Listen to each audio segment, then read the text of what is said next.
Are you tired of putting a ton of effort into publishing a piece of content, publishing it, and then just forgetting about it? You probably have a ton of great content already published, just waiting to be repurposed, repromoted, and leveraged further. And in this video, I'm going to show you how the smartest entrepreneurs are putting their content on autopilot and increasing sales at the same time.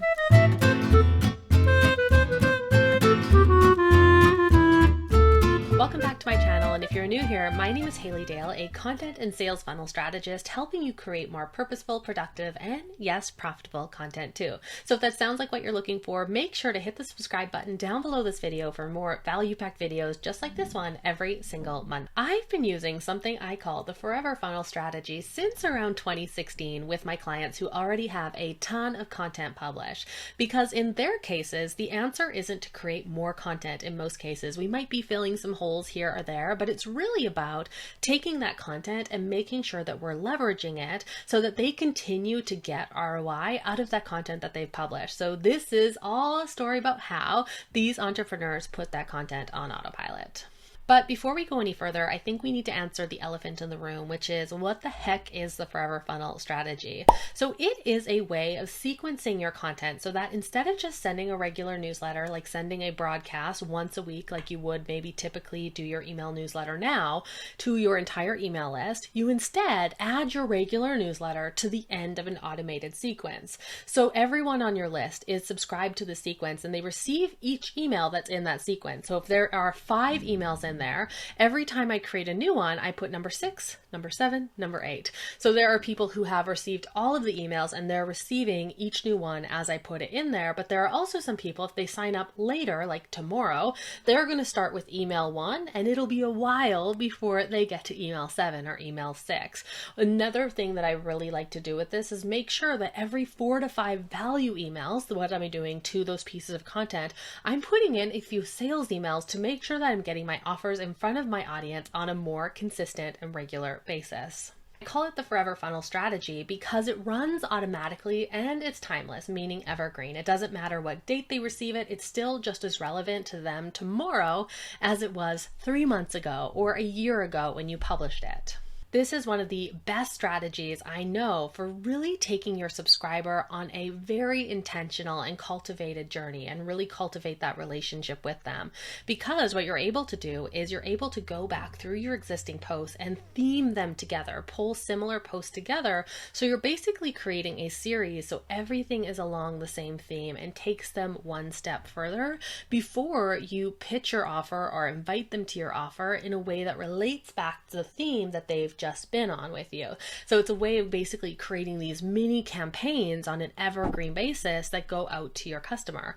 And we know that when there is more relevance to the content that we're sending to people, if they're clicking on it, if they're interested in it, if we make an offer from that angle, they're much more likely to take us up on it because it's going to be relevant. The context is going to make sense.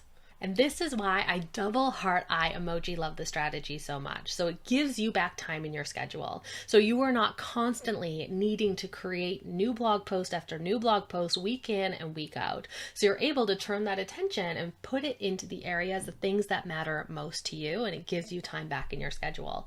The second thing that I love so much is that instead of us thinking more, instead of us like, I've talked to so many entrepreneurs who are like, what the heck can I even write about at this point? I feel like I've covered everything.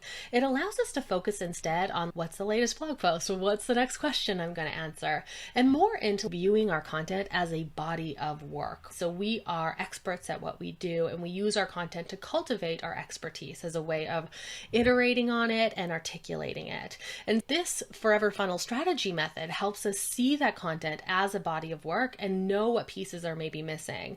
So it allows us to create something evergreen and something that really represents the best of our ideas and the best of our processes. Another thing that I talk to a lot of entrepreneurs about, they around that 4 or 5 year mark, they start getting passionate about maybe starting another business. And so one of the ways that they've looked at this strategy when we've done it for them in the past is look at it as almost like an exit plan for their business, or put this on vacation mode or put this on autopilot mode. So it allows you to really put that business on autopilot without shutting it down or just not showing up for a few months. And it allows you to continue to stay in touch with your audience, continue continue to nurture that relationship, even while your attention might be elsewhere. So it is like a business, like a modern day business exit plan that doesn't rely on somebody buying you out or shutting down the business. So it's a way to keep continuity without you needing to be physically in that business day in and day out. So then another reason, coming back to that idea of looking at your content as a body of work, is it really helps you reverse engineer your way into a bigger piece of content. So maybe like a course or a book. When you start to view your content as a body of work, which you need to do for the strategy to work, it helps you basically group things together, and that becomes a module. The next thing becomes a module. And so you can quickly see what pieces you might be missing. So you're really filling out that body of work in a way that you might need to create a complete journey with a course or a book. So it's a great way of, like, a book feels huge, a course feels huge to create, but if you're just creating it piece by piece in this like body of work approach, it's going to be much easier to pull those pieces together when you need them for that bigger project. Another thing that I really like is it helps you create a really tailored and intentional journey for your subscribers, and one that can actually lead to more sales. So I mentioned this before, but because we are really grouping your content together so that everything is along the same theme, like this might be a theme about topic A, and I have 4 to 5 blog posts that I'm sending to my email list, then I can make them an offer, make them an invitation for my offer in my business in a way that relates to that first theme. So it's a way of creating an invitation to your offer on a far more regular basis and making sure that the invitation is relevant as well. All right, so I know it's almost Valentine's Day and I've basically written a love letter to this strategy, but let's move on to how to make this forever funnel strategy work for you. There are a few steps.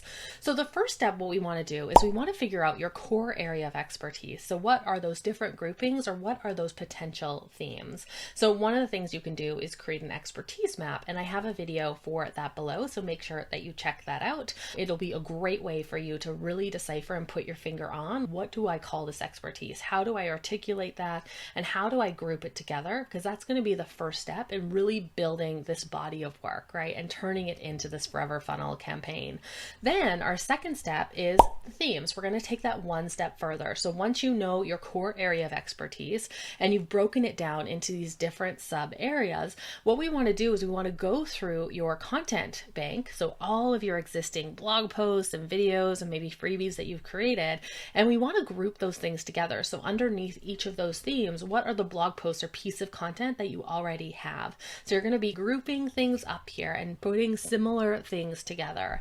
Then what you're going to do is you're going to focus on the first content campaign. And like I said, you want to choose, so you're going to choose one of those themes to start with, and you're going to pick the top 4 to 5 blog posts or pieces of content within that theme, and you want to put it together as a journey. Then what you'll do is you'll write the email sending those blog posts or those pieces of content to your email list. Then what you're going to do is you're going to write your 2 to 3 sales emails that follow after that first sequence. So it's going to be basically 4 weeks of value, where they're getting a weekly email leading them to a blog post, 4 or 5 weeks. And then within 1 week, you'll have 2 to 3 sales emails that relate back to that theme, but for your paid offer. Then what you're going to do after you've written the content, you've written the sales emails, you've written the nurture emails, you're going to set it up. So you're going to go and set it up as a campaign so that everyone, when they join your list, they join at email 1 and they go through there. Then you can go through and create your next content campaign and take it so that they go to the second campaign when they're done campaign number 1. So you basically want to make sure that you're creating the next campaign before your email list has gotten through the first one, because once you're done setting it up, I would take your existing list and put them at the beginning. So that way, if you have one campaign and it's 5 weeks long, 5 weeks of value, and then 1 week of sales emails, you're covered for 6 weeks, right? You just need to make sure you create the next campaign before that 6 weeks is up, but you have a lot of coverage there to go and focus on something else in addition to that next campaign. So this is my yes, but area of this video, where if you need to launch something or if you need to promote something in real time, all you need to do is go and pause those sequences, and once you're ready to turn them back on, go and turn them on the day that the email goes out. Let me know in the comments, are you going to set up a forever funnel? Do you maybe need to work on your body of work a little bit more, a few more blog posts, or are you ready to go? So make sure to download my forever funnel mapping template below this video. And if you want more videos like this, make sure to click on the next video on your screen and subscribe for new videos, value pack videos just like this one every single Monday.